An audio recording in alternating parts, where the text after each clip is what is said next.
Bouncing with that drop. KCP in the middle. Bounce, Larry. Throw that baby down.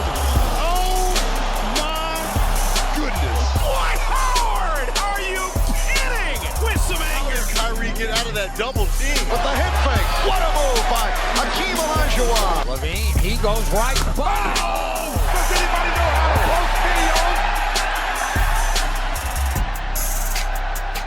Welcome back into the Drop Step Podcast, episode 29. Thank you all for supporting Shack Food Radio and in the iTunes store to download the podcast. We appreciate it. It's time again. Home team Brandon Leak. We got Book the Hook. We got Houston, and we got the B-Dog Brandon Harper. Talking a little NBA basketball. A lot of stuff to get to this podcast episode. We have players continuing to skip college and go play overseas. We'll get to whether or not they're just taking advantage of a system that was already in place, or is it something that is going to be more attractive to people as time marches on. The Atlanta Hawks, will they ever play on Christmas Day? If they will, what will it take? We'll get to that. Giannis Antetokounmpo, he has to go to court, put his lawyers on people, suing folks. Is he right? Is he going to be rewarded? But first, we'll kick things off with what everybody was talking about this week with the NCAA backtracking as they try to change some rules. Gentlemen, how y'all doing? Episode 29. Doing pretty good, man. Living the dream. All good, baby. All good here. Good to be here, man. Good to be here. Let's do it. All right, NCAA overstepped its boundaries. I think most people with common sense thought so. What they were trying to do was implement another system, another method of control when they tried to add another component to agents who would be qualified to represent NCAA players looking for agents to go to the NFL. The component, making sure you had a bachelor's degree. Really not necessary. They already had standards. You had to take a test from the NCAA in order to make sure that you were qualified. You also, if you were an NBA agent, you already had some things that were already in place. They do suggest that you have a bachelor's degree or a college degree in the NBA, but in lieu of that, they will accept other negotiating experience. So there's something in lieu of that. Things were already in place. NCAA tried to roll something out. They tried to defend it, got a lot of backlash.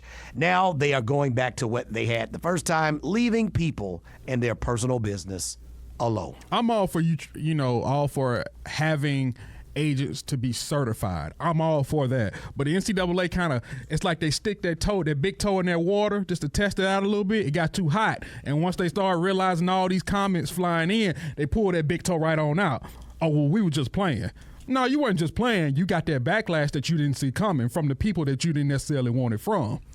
And now you realize that, oh, well, this may not have been the smartest thing on our part, because the whole concept is, like I was telling y'all before we got on, you're wanting someone to get a degree to represent someone who does not have one. They're making millions of dollars on their end. Yes, they have the talent to do so. But they're also they're getting paid millions of dollars a couple of times a month, and then you're telling me in order to represent them that I gotta have a degree? So you're telling me a guy with a degree can't get over on a guy that makes millions? There have been plenty of guys that have top-notch degrees from top-notch schools who have gotten over on plenty of top-notch athletes, and they pulled tons of money from them over their career. Yeah, I had never even thought about that angle until you mentioned it, and that was really the one that set the light bulb off for me, because, like, that just makes so much sense, or makes the argument make that much less sense. Like, why do I need a degree if the cat that I'm representing does not have a degree either? And he's on the platform that he's on. So it was definitely a misstep by the NCAA, and they clearly understand that at this point. They tried to shut the door on some people that they didn't respect, obviously, and they didn't anticipate this type of response coming from them. So I'm glad that they kind of reneged on the rule, and I'm glad we back to where things should be. Y'all know me. I'm devil's advocate. I kind of would want, if I am that player, I want somebody who's going to represent me to have a little bit more education than I do. So maybe you should have a bachelor's degree if I got me some college. It maybe not should be a rule, but I understand why having somebody higher level education than you would be beneficial to somebody who might not have as much education. Now, on the flip side, like y'all said, this is a way of, let's put in air quotes, keep the brother man down, because they see what's happening right now. Guys who are, I guess, going beyond the system or circumventing the system, and basically they're picking their buddies and using nepotism to the best of their abilities to put people in the position to succeed. The NCAA doesn't like it. Why? Because you didn't think of it and you're not, or you didn't think of it in this way and you're not benefiting from it at all. So now you're seeing these players come out and it's like, oh yeah, that's my homeboy. He was a good kid in school. I'm bringing him along with me. Nah, he don't have the money to go to school, but I can afford opportunities for him that now he can still be successful. And see, I see it a little differently. You know, to your point, there was no problem. There is no problem. The guys who are the cream of the crop are picking the agents they want to, and they're doing well with their contracts and their endorsements. The guys who are second-round players, there is no epidemic of players getting screwed over or railroaded because of an incompetent agent in masses. Are there some guys that do or will have those things happen? Yes, but also part of being a grown man is making a decision on who you want to do business with you. And so because there was no epidemic, that's what bothered me most was, one, the NCAA was trying to control a situation that had nothing to do with them. It's none of your business who somebody leaving college is having represent them, in my opinion. But the other side of it is there's no problem. Zion Williamson signed with CAA. There's no problem. Anthony Davis, he signed with who he just signed with, but he switched agents just in a few years. LeBron James, when he came in, he was represented by CAA. So the cream of the crop, those that know that they're going to be highly talented, they are unique individuals, they're making good decisions, they're making great money, and they have the right to decide that without the NCAA. That was my problem, that they were trying to control the situation where, one, it was none of their business, and two, there is no problem. And the crazy part about it is, even when it comes to competence, like, just because I have a degree, that doesn't mean I'm competent enough to represent you. Because doesn't mean you won't be a thief. Exactly. Yeah. You can't determine whether or not I'm a thief based off my degree. That's about what's in me. That's about my morals. That's about my values as a person. I can have every degree known to man and still be the most shiesty individual on this planet Earth and steal millions from you. Now what's the issue? Versus a guy who may not have half of what this individual has, but is a better person and wants to do great business for you and get great business for you. So you can't determine that based off, hey, he's got to have a bachelor's degree. Okay, well, what about all these other characteristics that need to fall in line in order for this person to have a successful business? That's a great point. I think that, it all boils down to, just like you said, most people, it's not an epidemic. This isn't something that happens on a yearly, daily basis. A couple cats in the NBA have, a couple of their homeboys that represent them, most namely Rich Paul, obviously. So the rule was obviously designed to do one thing. Now they're kind of backtracking on it. It doesn't happen on a daily basis. It wasn't necessary. It wasn't necessary. So we've got more people that do have degrees as agents than don't. So if we look into the numbers, we got more people with degrees that are cheating people, that are screwing people over than the people that don't have degrees. But isn't this going in the direction of the trend is starting? Because, we could talk about Rich Paul. We could talk about Kawhi's uncle. You've even seen LeVar Ball all over the place. Even though he's not representing his son, he's still that person who's in there that's making a lot of decisions for his son. So a lot of times what we are seeing, it may not be an epidemic yet, but it does seem to be more of a trend. Because y'all tell me, 5 years ago, I couldn't outside of Rich Paul, 5 years ago, I don't think I could name an agent. And now all of a sudden, they're becoming a little bit more popular. They're becoming a little bit more famous for what they do. Yeah, you see them every once in a while, but now you have one who is becoming more of a celebrity. I think the NCAA is, once again, just trying to keep that thumb down on what they feel like they've had control over all this time. Well, to that point, agents used to be in the background. Rich Paul is kind of in the forefront with LeBron James And LeBron put him and with there. Maverick Carter. So they're kind of they move as a unit. So that is a unique situation with their management company and their management style. You know, you usually used to know agents, you know, because of when the big players signed a big deal, who was representing him, and then that was all you heard from him until the next client signed. So there is a little bit of difference, you know, with Rich Paul and LeBron James's management company that he is represented by. But again, I think even of themselves, they're separate. They are different. The opportunity could exist for somebody else to build what they've built, but you're going to need another LeBron James.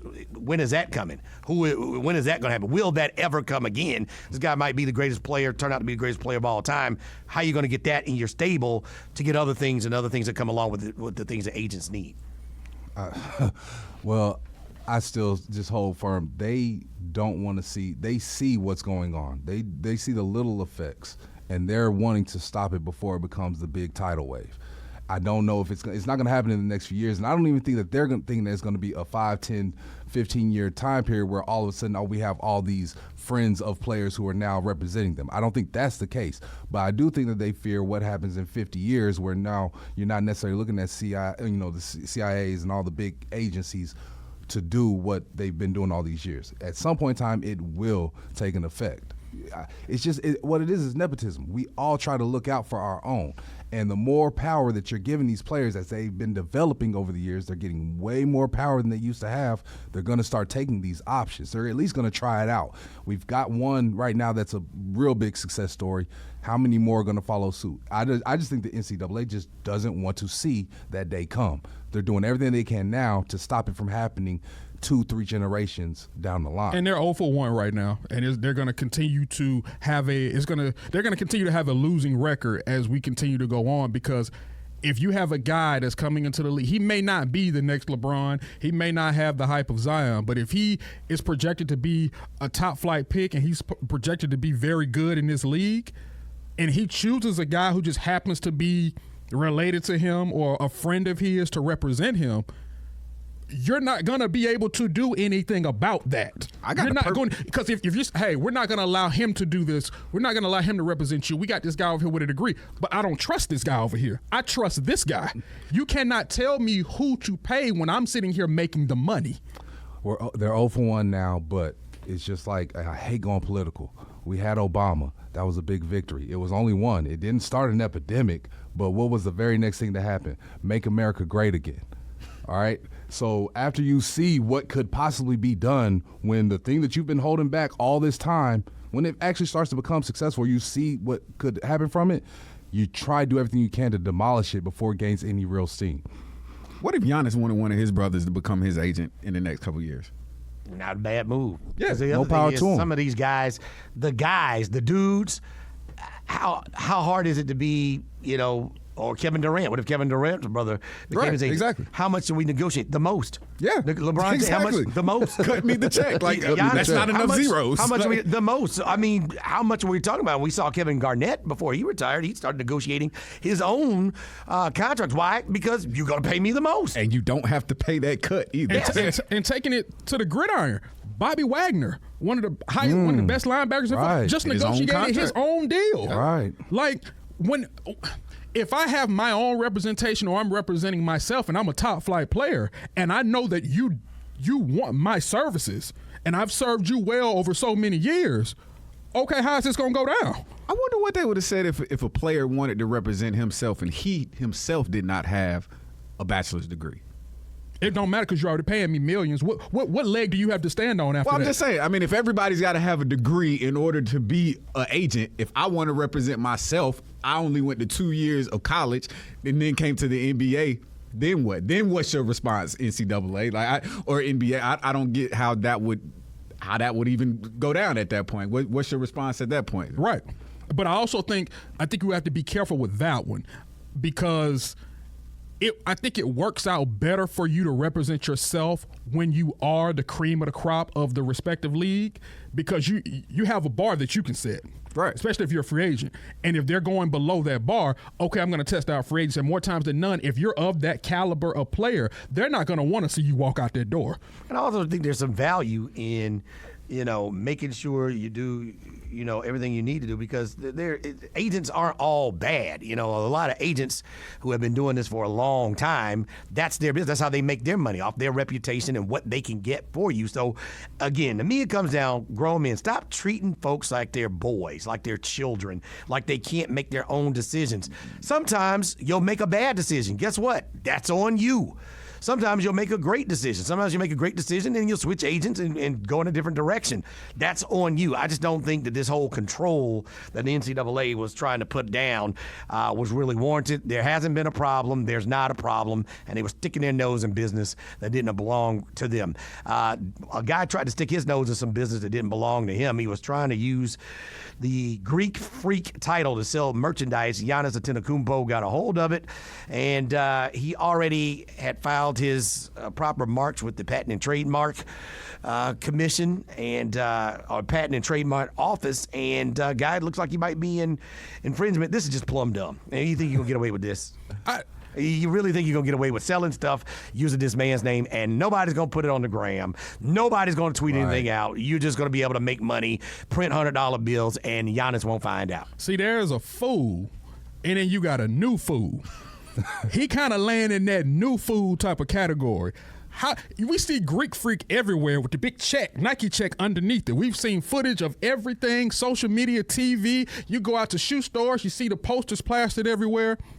How you think you're going to get away with something like this? I want to know, when people think about doing things they know they're not supposed to be doing, I want to know, okay, that's cool. How you think you going to get away? Tell me how you think you going to get away with it. That's what I want to know. The same way how everybody else been getting away with for all these years. I mean, we can't act like you don't go to sporting events and stuff and see the guys outside, or go to a concert and you see the people who are selling the T-shirts and stuff with the artist likeness on it and stuff like that. We're not going for every mom and pop who sits there and makes up a T-shirt or puts something out that says "Go Falcons" or says "Rise Up." You don't see that type of stuff happening. So in this case with Giannis, it's like, okay, you got the Greek Freak title. I'd be way more upset over the Greek Freak with the 34 for the in the freak part of it. I'd be way more upset at that than just somebody with a T-shirt that said Greek Freak, because that's just two words put together. And it might be synonymous with you, but at the end of the day, bro, it's still just a saying. I could put a T-shirt on all day. I could sell 5 of them. I just, This really dude about to me get for that? smacked, bro. This website about to get crushed. Oh, he took it down. He took it down already? Oh, he took down. He took it down all the merchandise. Yeah, he took it down. Oh, man, I was on there like 20, 30 minutes ago. He knows. He knows. Because he got all types of He knows. unauthorized logos and everything on this web. I've never seen one going this hard. I'll be honest. Well, he says unauthorized, but somewhere on there he has where stuff is authorized. Some of those logos are authorized. So how do you even go about getting the authorization to do so? I guess that's even a bigger question. How would he have gone about doing it the right way to say, hey, I've got ideas for some shirts I would like to put out with the Greek Freak logo on it? But you're going to have to go through. You ain't dribbled a basketball. You can't sit up I want to But you got sit up here and print up shirts and sell it. Your last name in there, Antetokounmpo. What are you talking about? Yeah. Sir, I'm going to need the cease and desist opened and abided by quickly. You know why? Immediately till we get to court. Who is the Greek Freak represented by as far as when it comes to shoes? Nike. So now you've gotten $1 billion corporation who have created shirts with Nike checks on it. Not only are you making the Greek Freak mad, now you got $1 billion conglomerate that is behind him saying, "Oh, we got an issue. Do you really want to not only see the Greek Freak, you want to see me too?" So let me ask, did it have his logo, or was it just Greek Freak? It's Greek Freak. It's Greek. It's the slogan Greek Freak, but then there's also Greek Freak where you substitute the E and the A for 34. Does he have a patent on the Greek Freak term? He has a patent on Greek. Okay, he did last year. Gotcha. Well, yeah, this dude's clearly he's a habitual line stepper. If he's foregoing that and still producing these shirts, he definitely need to get smacked, man. You can't do that. You're done. Yeah. Done. So what about all the shirts I see on Facebook? Like, I go on my Facebook and, somebody who went to FAMU, I got a lot of people on there. So whenever I go on Facebook, you see the ads. Big Brother's always listening and putting ads in your face now with Florida A&M sweatshirts and stuff. But it's like, well, how did y'all get licensed to use the school's logo to put this out to sell to me now?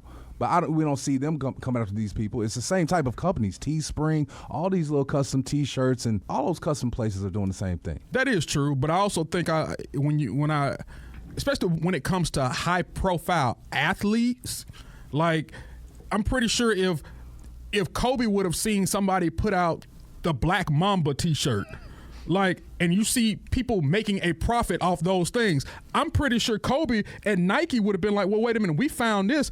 This is not right. We got to have a cease and desist. You cannot sell. This is part of my likeness. You cannot sell this. And also, I think the level of notoriety, like you're not, if you're Kobe Bryant or Giannis Antetokounmpo, you're not combing every gas station in America to see who's selling a T-shirt, every train station, But if somebody's, on Facebook and they're starting to get a little heat and they're starting to move some product, they're going to stick out a little bit more. Yeah. The other thing is, how long you've been doing this, you've been making some money, there's no need in suing somebody for $2 million if they don't have it. They're only coming for you when you got the bread. Right. And that was the other thing about it. They didn't even send in the report with all of their actual financial gains and stuff off of the shirts. They didn't tell Nike or the Greek Freaks representatives anything. Didn't show them any numbers. So I think, to me, that's the biggest hiccup in What it you all. scared of? You scared because you probably made some good little bit of change. You should stop talking, let your lawyers talk now. But I think do you Giannis really? is coming. But here's my next question: do you really think Buddy has $2 million to give up to the Greek Freak? Absolutely not. Absolutely not. He didn't sell that many shirts now. I don't know how much he was taxing folks with them shirts, but it wasn't that much, man. Not. Look, stop it. Turn everything over. Burn the boxes in storage. Let's move forward. You just took an L, man. Giannis and the Bucks playing on Christmas Day. Ask the question, if it will ever happen, will the Atlanta Hawks ever be one of the marquee matchups on Christmas Day? I can see that coming. But it's going to take some things. You're going to need Trae Young, I think, to be an all-star. And you're going to need maybe John Collins to be an all-star with him. I think the Hawks as a unit, just kind of being the Hawks, I don't know if nationally everybody's bought in, but I think nationally everybody's bought in on Trae Young. He's well-liked by his peers. He's well-liked by fans that go and root for their teams when the Hawks are in opposing cities. So I think it could happen, and I think it could come quickly, but it's going to require Trae Young to get to that all-star level for the Hawks to get some prime-time placement on Christmas Day. Yeah, I think it's going to have to be both of them becoming all-stars.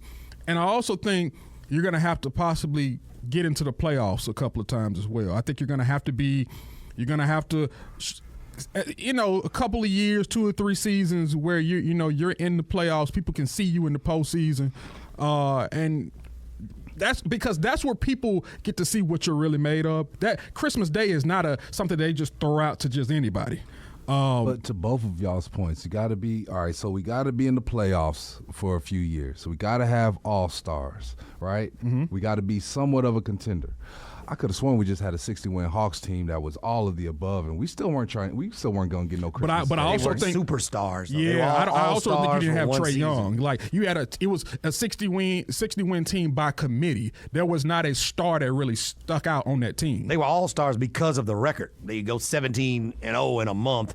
They were all stars because of what the group did. But when you talk about getting on Christmas Day, especially if you want that 3 o'clock or that 5:30 spot when everybody's done eating, you want to be around some of that competition. You're going to have to be one of the all-time good players or great players of the game right now. So it's more about players' contribution to the game than it is the team's contribution, because after that 60-win season, that's what I'm talking about, the next season up, we were still a team that was pretty good and looked to be pretty decent. At least we thought coming into the season we would have been. So you would have thought when the schedule comes out for a Christmas Day game, based off the fact of, okay, they were 60-win team, they had 4 all-stars, maybe this year they'll take the next step. You would think you might get that type of love, but still we get shunned to the back of the class. Yeah, because it's tough for the Hawks because the brand. This is just me going off of the criteria that y'all are stating. Like, off of the criteria, if I go off of that team was building into something great. We had Coach Bud, Coach of the Year. We had a lot of stuff going for us. At that point in time, it was, all right, is it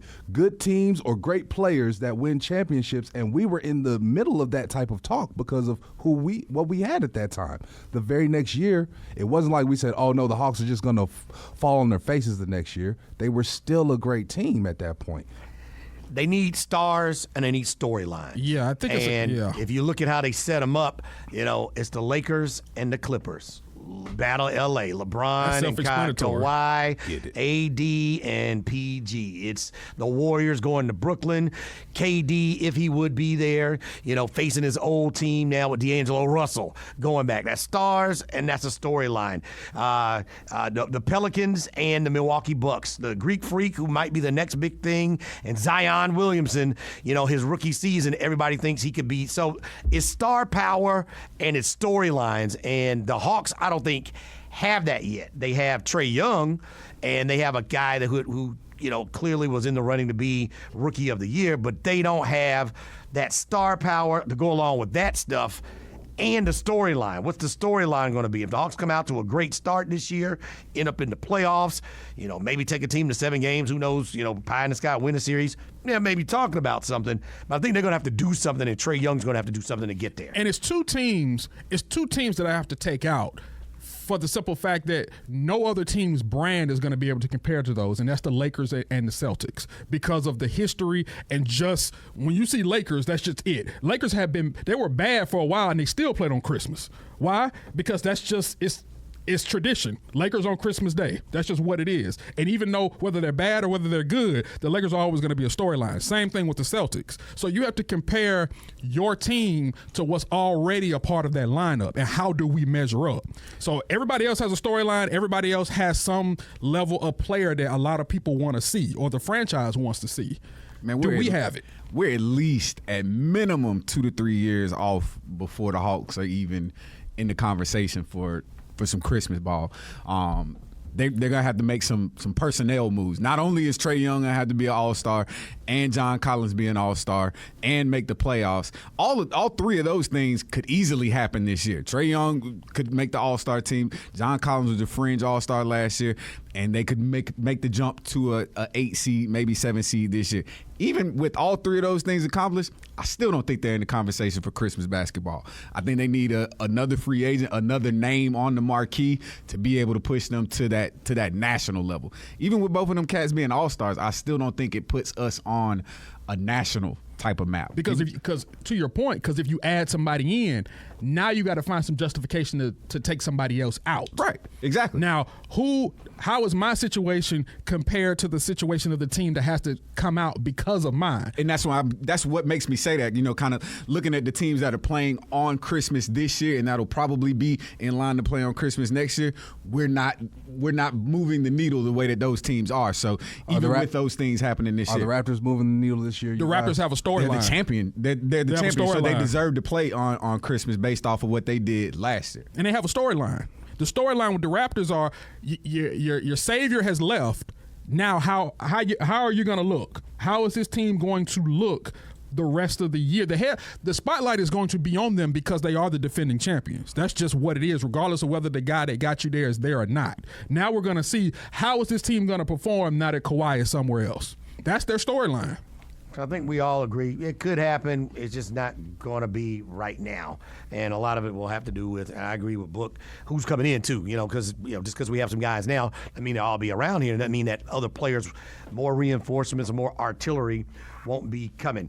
College prospects are skipping college to go play overseas. Now you're starting to see a few big names, highly touted prospects foregoing their college eligibility and going right over to play. I'm not dialed into the high school basketball scene, so I don't see guys until they get to college, so I'm not going to front like I know all these guys when they come out. If you're good enough to play professionally and people pay you, you're good enough to play. So I don't have a problem with it. I think ultimately it's going to come down to what is the NBA going to do? Are they going to, waive the rule, let people come in when they graduate from high school? Do you want to go back down that road? Ultimately, is that a good or a bad thing for the NBA? It's obviously good for a high school player, but ultimately, is that a good thing for the NBA? Because they're going to have to change the rule in order for some of this to stop. Well, I want to say it's probably a good thing. Do you remember there was a point in time where the NBA talked about whether a kid was mature enough coming out of college or coming out of high school to play in the NBA? Right.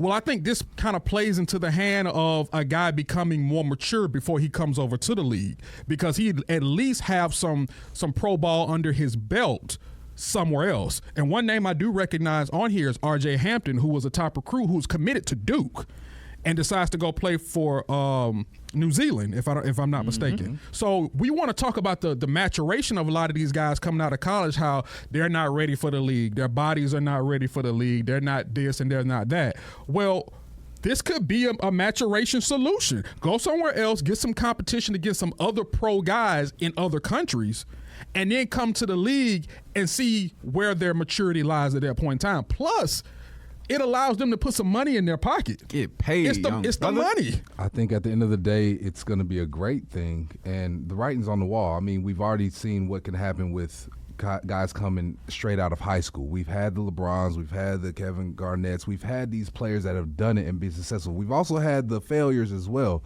but you're going to win some, you're going to lose some. I think at the end of the day, you're hurting your own product if you're not allowing these guys to get out there as soon as they feel ready. If they're not really ready, then the game will eat you up and spit you out, and that's the risk that you take as a player, period. So whenever you go out there, you can find a bust anywhere. Right. Bust can be the 5th pick, the 20th pick, the 8th pick, the 9th pick. Exactly. You can go through a list of guys who were successful or Hall of Famers as a high school player. You can go through a list of a bunch of busts that were drafted right out of high school. I don't know. I don't know what the right answer is because I look at it through the eyes of a fan. If I'm paying money to go see the Hawks, it's great if a high school player made it and young fellas doing it. I want to see somebody that can play. Right. So I don't want to pay for a product if a guy is not ready to play. I want everybody out there to be able to come in and contribute. That's why they have the G League now, and another mechanism for the NBA to see if they can give us the best possible product every night. Well, go ahead. I hate one and dones. Like I've never been a fan of one and dones because it's just a streamlined process to get underdeveloped men into the NBA. These guys are using the NBA. They had been using the NBA as a developing platform, which is not. I'm a fan of NBA, so I want, just like you said, home team, I want to see the best product possible. Infusing a young 18-year-old fresh out of high school isn't always going to be the best product that you can give the fans. So I love this option. But to home team's point, you could still have that same thing happen. Your number one pick could be Greg Oden, and he could do a couple years in college and still not pan out. I mean, he could be the talent. It doesn't matter at the end of the day.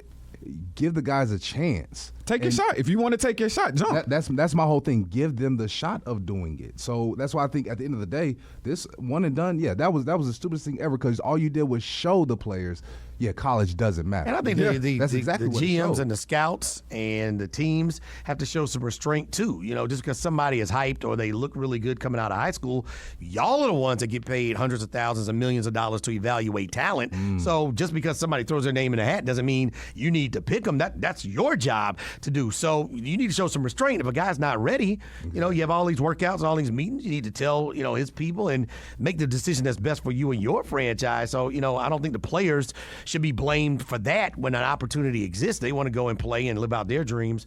So I think I don't know where I am on this situation because I think guys who should be able to get paid should get paid to go do it, but you don't want 250 people declaring for the draft when only 60 are going, and you start throwing in the international players, there's not going to be a lot of spots. But we also know, and I don't know if scouts sometimes operate out of this notion, and they probably do, because sometimes when you get your orders from higher up in the franchise, you do what you got to do.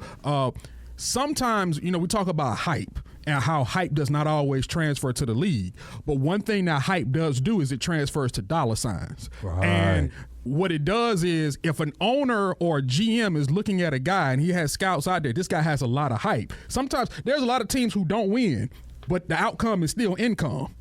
And people are still going to see this guy. Why? Because we look at him as we don't know what Zion's going to turn out to be. But one thing we know Zion is the season tickets for the New Orleans Pelicans spiked up after they drafted him. Yeah. People are excited about New Orleans Pelicans basketball. For the first time ever. Zion is going on a world tour every time he goes on the road. So business is up. And when business is up, owners see dollar signs. And when you can bring in more money, that means sometimes more money for everybody else. I think what this, seeing all of this crop of young kids going overseas and exploring different areas that they can make money, I think they see that this NBA thing, it may not pan out.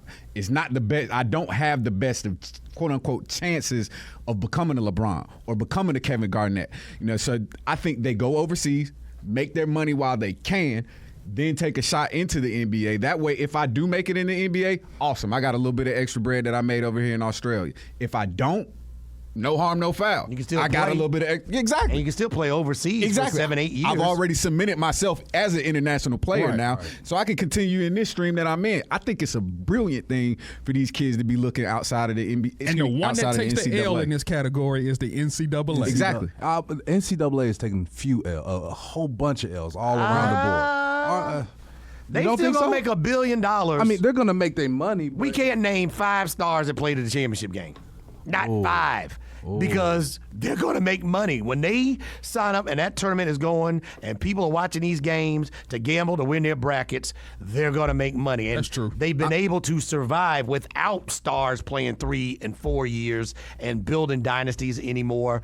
So I think that's kind of separate, which is why I'm so tired of the NCAA, because they make their own money, for 3 weeks in March, and they're still trying to get in everybody's business. So I wouldn't say that they're losers. I think that the way basketball has gone, we're not going to see too many colleges. You're not going to see 30 superstar players in college. 15, 20 superstar players. I think you're going to see maybe 10 or 12 that actually use that platform, use the ESPN games, use the NCAA tournament to kind of up their profile, knowing that they're probably going to be a lottery or top 10 pick. I'm going to tell you how they are losing, though, because if I'm RJ Hampton, if I'm LaMelo Ball, and I go, my freshman year of what would be college, if I decide to go to Australia, New England, wherever it is, New Zealand, make $1 million. And what would have been my freshman year in college, if I make $1 million in my pocket, what's the NCAA think about that?